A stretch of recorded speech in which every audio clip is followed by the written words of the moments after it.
Competing in the right weight class in powerlifting is important. Generally speaking, the taller that you are, the higher the weight class that you should be in.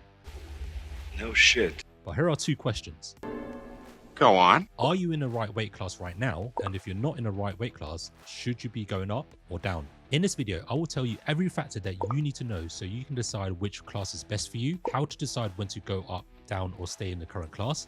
And if you stay to the end, I will tell you the first-hand data on how tall some of the best lifters are this year and some super interesting findings on the data too. Now, first things first, for most lifters, particularly if you are relatively newer to the sport, weight classes are not that relevant. What do you mean by that?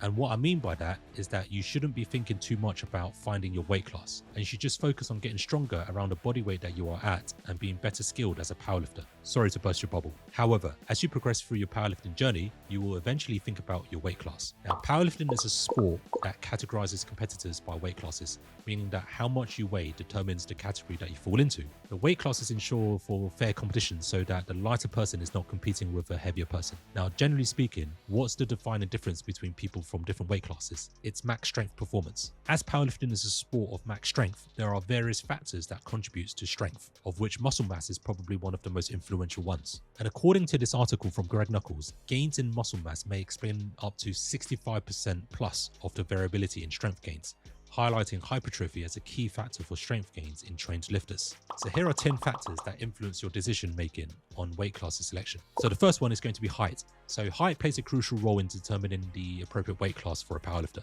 Powerlifters should assess their height in conjunction with their body composition and where elite lifters are to identify the weight classes that aligns with their future competitiveness. For example, if you are a taller lifter for your class, gaining weight may make you better off being in a heavier category. Second factor is your natural weight. Now, a lifter's natural weight, or the weight at which you feel strongest and most comfortable, is another factor. As a lifter, you should really consider the baseline weight when you're not cutting or bulking. Now, competing at a natural weight can ensure optimal performance, energy levels, and overall well-being, particularly if you are not a super high level lifter. Now, drastic changes from this weight can affect strength as well as work capacity, especially if you are lean, which often leads to the next factor. Now, if you are new to powerlifting, short to medium term, you should not worry about choosing a weight class, as your goal is to build experience at competing. Even if you are within about 3% of a weight class, if you are new or you're not competitive, I really would not bother cutting. You actually don't gain anything from cutting, except for potentially more detrimental performance on the competition day. And the third factor is body fat percentage. Now, body fat percentage is another essential factor. Low body fat often corresponds to being more efficient, as carrying excess body fat may mean doing more work when you do a squat or deadlift without necessarily gaining an extra strength. However, it's also vital to balance between shedding fat and maintaining muscle mass. As a lifter, you should really evaluate your body fat levels to determine if losing fat or gaining muscle is necessary to be competitive in a desired weight class, while still preserving your strength. Now, if you are someone who's carrying excessive body fat, then reducing your body fat mass gradually is going to increase your competitiveness. Being too lean may put your body in a less optimal position to perform at your best.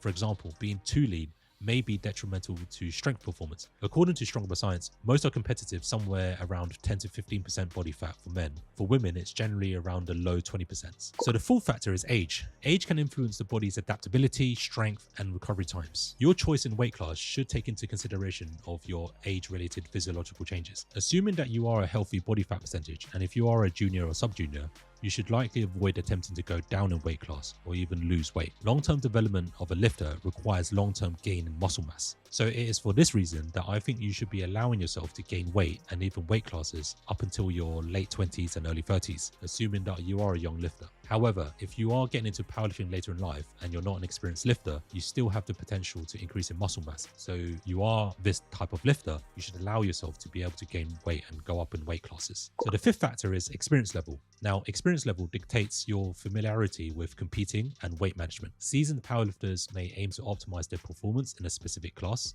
and novice lifters should really focus on gaining experience and mastering technique. And if you are a novice lifter and you want to learn more about competing, check out this video here. As you get more training experience, your body weight becomes more mature and you can start to consider which weight class is more optimum for you. You can get to a point where if you are close enough to a low weight class that you can be competitive in, you can consider using a weight cutting strategy to make weight. And this moves me on to the next consideration, which is competitiveness. The level of competitiveness refers to how an athlete compares to other lifters in a specific category. Lifters should assess their competition landscape, including the performance of other athletes in the class. This evaluation helps determining whether moving up or down a weight class could offer a more competitive advantage and increase chances of winning. Now, if you are in the situation where you may be in contention of placing 3 to 5 nationally or higher in a weight class, and you are within 3 to 5% above the body weight limit, and you are less competitive in the higher weight category, then yes, you should probably consider cutting down to the lower weight class. You also want to consider the longevity of your progress if you are restricting your body's natural desire to increase in mass.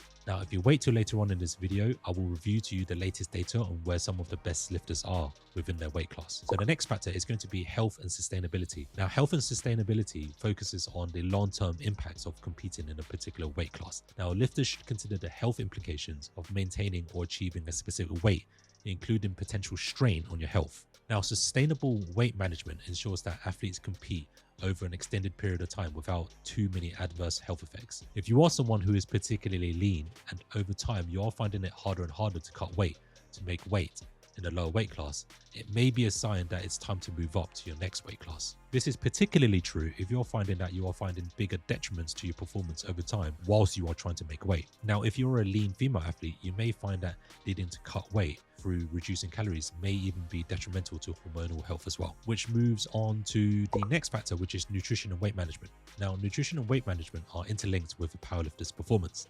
Now, balancing a diet to maintain energy levels, building muscle, and maintaining weight is going to be critical. Now, the chosen weight class should be attainable and maintainable with a healthy diet to ensure that you do perform at your peak during training and competitions. Now, if for whatever reason or obstacle that you do not have the capacity to manage your weight through nutrition, then it's probably not worth trying to enter a lower weight class if you are between classes. So the next factor is the use of competition weight cuts. Now, competition weight cuts involve rapidly losing weight before competition to qualify for the lower weight class. While this can offer a competitive advantage, it should be approached with caution, depending on which strategy that you use. The process can impact performance, hydration, and overall health short term. So lifters should weigh in the potential benefits versus risks to ensure that they can recover and perform optimally after a cut. Cut in weights can come in 3 forms, and in an order of the least to most detrimental to performance, they are gut cuts, where you reduce the gut content through a diet manipulated with lower levels of fiber. Water cuts, this can be done with a manipulation of water and salts, as well as a strategy to encourage sweating and salivating within 24 hours of the competition. Now, with this strategy, it can lead to a slightly mild detrimental effect on performance, depending on how well and quickly you rehydrate without cramping like crazy during the competition. Now, diet cuts, this means losing both lean and fat mass through restriction and calories. Now, this is definitely going to lead to a mild to severe reduction in performance, as you are reducing the thing that is needed to perform: muscle mass. Now, if you are within 2% of your weight class limit, you may benefit from using a gut cut with fewer issues with performance reduction. If you are of a higher percentage above your weight class limit and you need to use other weight cutting strategies, you should probably consider moving up a weight class, especially if you are not competitive. And the 10th factor is going to be your goals. Now, your goals are central to selecting a weight class. Now, not everyone in powerlifting has powerlifting as an exclusive goal. You may also have other goals that take into consideration of body composition too. Now, powerlifting goals may range from achieving specific lift numbers, regardless of body weight, to other achievements such as winning in certain categories. You may also have other goals, such as participation in other sports or physique-related goals too. Now, the alignment of your weight class selection with short and long-term objectives ensure that you stay motivated and focused in your training journey. Now, let's move on to the exciting bit, what the data actually says. So let's look at some real-life data, and more importantly, more recent data that I personally did research on. So I extracted data from the IPF World Open Classic Championships of 2023. I listed the top 5 lifters of every weight class, and I wanted to find out how tall the best lifters were, but that information, as far as I'm concerned, was not readily available. So I personally sent a DM to each individual lifter to tell them about this video that I was making and ask them what their height was. And about 80% of them got back to me. And in order to fill out the missing data set, I also asked for secondhand sources, which will be shown later on. And I also used an educated guess by comparing rack heights that people used as well. I did also ask around to see if other fellow lifters knew roughly how tall some other lifters were as well. So most were able to get back to me. Obviously some didn't, and some people decided they wanted to be funny. So Sheiko has also published a table in the past representing which weight classes lifters should be in depending on their heights too. Although the weight classes in Sheiko's tables are different to the current IPF ones, we can still plot to see how they compare as well. So we'll see how this year's 2023 data compares with the Sheiko data. So before I reveal the data, I do want to thank every lifter that were able to get back to me, and I wouldn't be able to have put this video together without their collective input. So let's start with the female data. Now this chart shows the mean average height of the top 5 lifters in each class. As you can see, in the 47s, the average height was about 147.9 centimeters. In the 52 class, it was about 152.8 centimeters. In the 57 class, it was about 154.7 centimeters. In the 63 class, it was about 157.6 centimeters. In the 69 class, it was about 162.6 centimeters. In the 76 class, 166.4 centimeters. In the sub 84 class, it was 169.8 centimeters, and in the 84 plus class, it was about 173 centimeters. Now, as you can see, there's a relatively linear relationship between the average height of the best lifters and the weight class that they are in. Here is the table of the raw data, and the entries that have been underlined are based on estimates and or other people's opinions. Now, this graph shows a box and whisker plot showing the spread.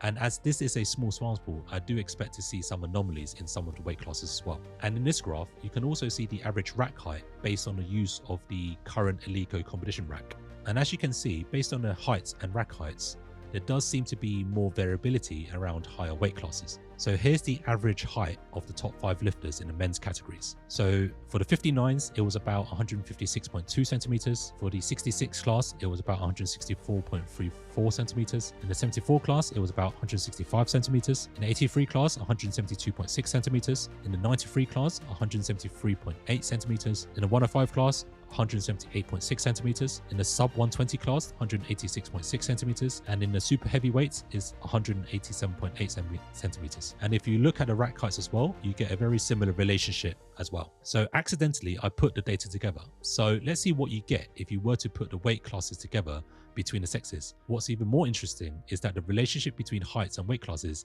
is independent of the sex of the lifter. As you can see, it's not perfect, but you do get the same linear relationship regardless of the gender of the athlete. Now, even though the data is not perfect and the sample size is small, you can still see a smooth gradual trend line that is pretty much in a straight line. Going back to the Sheiko table, I have found this older resource detailing the weight classes recommendation based on heights. So let's have a look at and see how this data matches with this table. Now, one quick observation that's worth noting is that the weight classes suggested by this table does not necessarily coincide with the IPF weight classes, but that doesn't mean that we can't necessarily compare it. So here's the table that was made by Sheiko, and this is how my data matches up with Sheiko's table. As you can see, the 52s, 57s, 66s, and 83s are a bit off to the equivalent weight classes on Sheiko's tables, which is the 52s, 56s, 67.5s, and 82.5s, but not even by that much. However, for the 59s, 74s, 93s, and 105s, and the super heavyweights, they match up really well. So having said that, how could you use this data to decide what you should do with your weight class? So if powerlifting is your primary goal, if you are more than 2 to 3% above the average height of a class, you may want to consider going up a weight class, especially if you are not that competitive. If you are more than 2 to 3% above the average height of a class, you may want to consider going up a weight class, especially if you are not competitive, you're early on in your powerlifting journey, and or already quite lean. So if you are someone who wants to be as competitive as possible in powerlifting and you want to optimize for progress, you should use this as a potential guideline for your own long-term development by pitching how tall you are onto this data. So when moving up a weight class, you may be temporarily less competitive short to medium term while you increase in muscle mass. However, you generally will be more competitive in a heavy weight class long term as you learn to build into it. Most people shouldn't rely on last minute cuts to make weight, but if you do a cut, you shouldn't be cutting more than 2 to 3% of your body weight within a 2-hour weigh-in. If you are unable to make weight without massive performance drops, if you're tall but limited in muscle mass, or if there is potential to be more competitive at higher weight class, then you should let your body weight go up and or compete in the higher weight classes. So I hope you guys found this research really useful and that it gives you a better idea of where you want to be long term. Please share this video with another fellow lifter that you think would benefit from checking this out. If there's anything that you guys want to know, tell me directly in the comment section below. And as always, please click like, subscribe, hit the notification bell, and I'll see you guys in the next one.